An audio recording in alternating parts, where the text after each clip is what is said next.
नबी करीम अलैहिस्सलाम नमाज पढ़ा रहे थे। जोहर की नमाज थी, असर की नमाज थी। सही मुस्लिम में मौजूद है। हजरत अबू हुरैरा फरमाते हैं नमाज पढ़ाते पढ़ाते नबी पाक ने कदम आगे किया। नमाज पढ़ाते पढ़ाते कदम आगे किया और यूं हाथ उठाया, फिर वापस कर लिया।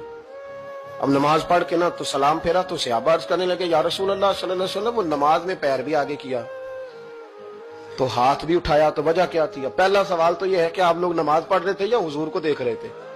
तो सहाबा तो पहले ही बताते हैं कि भाई हम तो पहली साफ में नमाज इसलिए पढ़ते थे कि नमाज भी होती रहती थी और चुपके चुपके महबूब की दीद भी होती रहती थी। हुजूर से पूछा, या रसूल अल्लाह, वो नमाज पढ़ते पढ़ते कदम आगे बढ़ाया आपने तो फिर पीछे कर लिया, क्या था? और हाथ उठाया तो फिर आपने नीचे कर लिया। तो नबी करीम फरमाने लगे, नमाज पढ़ाते पढ़ाते जब मैंने कहा ना समी अल्लाहु लिमन हमीदा, अचानक मेरी नजर उठी तो जन्नत में चली गई।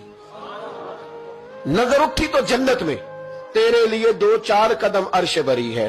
तो महबूब फरमाते हैं जब मेरी ऊपर नजर गई ना तो मैंने देखा कि अंगूरों का एक खोशा लटक रहा है जन्नत में। तो मैंने हाथ बढ़ाया कि तोड़ लूं। हुजूर खड़े हैं मस्जिद नबवी में और फरमाते हैं कि मैं यहां खड़े होकर हाथ ऊंचा करूं तो मेरा जन्नत तक पहुंच जाता है। फरमाया मेरा इरादा हुआ कि वो खोशा जन्नत का तोड़ लूं और जरा मैंने पैर आगे बढ़ाया ही था तो मेरे दिल में ख्याल आया कि जन्नत राज है तो राज ही रहनी चाहिए, ये राज खोल गया तो मजा नहीं आएगा।